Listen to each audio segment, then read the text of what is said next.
Bonjour, aujourd'hui on va faire une vidéo sur la cyclisation des oses parce que vous êtes beaucoup à nous le demander et c'est un point qui n'est en soi pas très difficile mais il faut avoir une bonne méthodologie. La méthodologie consiste à faire 4 étapes et avec ces 4 étapes normalement vous obtiendrez toujours l'ose cyclisée que vous voulez. Vous pouvez repartir dans le chemin inverse pour passer d'un ose cyclique à une formule de Fischer. Donc là on va prendre le glucose. Première étape.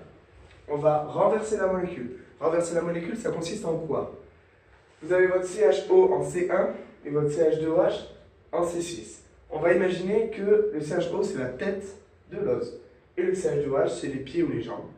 Quand vous tombez, vous allez tomber dans ce sens-là. Ok?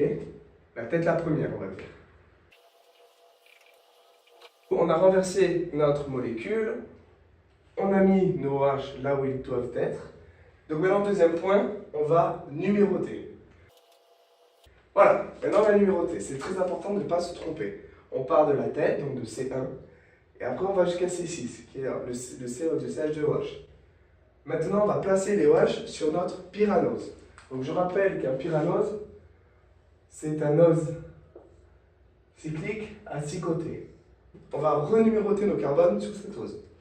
Vous allez avoir C1, C2, C3, C4, et je change de couleur, je vous expliquerai pourquoi après, C5. Maintenant on passe au placer les OH, mais là c'est sur l'ose, okay, c'est ce qui nous intéresse. Donc ici on va voir que le carbone en C2, celui-là, dans la forme renversée, le OH est en dessous du plan. Du coup, ce sera comme ceci, d'accord? On fait pareil pour les autres. En C3, il est au-dessus du plan. Et en C4, il va être au-dessous du plan. Pourquoi le OH relié au carbone C5, on ne le met pas? Parce qu'en fait, il va y avoir un phénomène de rotation. On s'en fiche, mais c'est pour que vous compreniez que le OH en C5, il est ici en fait. Ok? Maintenant, il reste un truc. Placer le CH2OH. Comment on fait? Alors, on va revenir sur la forme de Fischer droite. On voit que c'est du glucose, mais de la série D. Parce que le OH en C5 est du côté droit. D'accord? Du coup, il y a une règle qui dit, avec cette fameuse rotation, qui dit que les oses de la série D auront leur carbone en C6 au-dessus du plan. Du coup, l'os de la série D sera celui-ci, avec le CH2OH au-dessus du plan. Si ça avait été la série L, donc le OH à gauche en formule de Fischer droite, le CH2OH se retrouvait en dessous du plan. Maintenant, pour l'anomère alpha ou bêta, je leur expliquerai quand on aura fait les furanoses. Pour le furanose, ça va être exactement les mêmes points. Le seul problème, c'est qu'au lieu de tenir compte de C2, C3 et C4, on va tenir compte seulement de C2 et C3.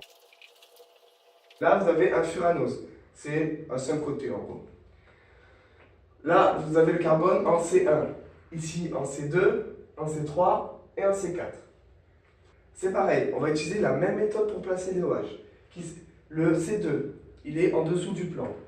Donc, le C2 qui est ici, en dessous du plan. Le C3, il est au-dessus du plan. On le met en haut. Et au niveau du C4, c'est le même problème que tout à l'heure. Il faudra placer CHOH, CH2OH. Donc, c'est très simple. Il est de la série D.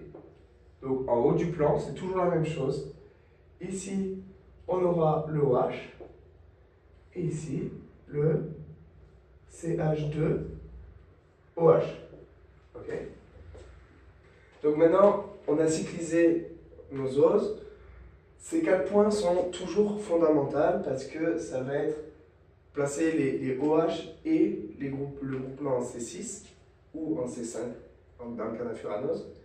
Et après, selon l'énoncé, on vous demande un numère alpha ou bêta, on va avoir un 5e point, mais qui va varier selon les items, c'est alpha ou bêta. On rappelle, la numère, c'est le carbone en C1, celui-ci. D'accord? Si le groupement OH relié au carbone C1 est du même côté du plan que le carbone en C6, alors ce sera un anomère bêta.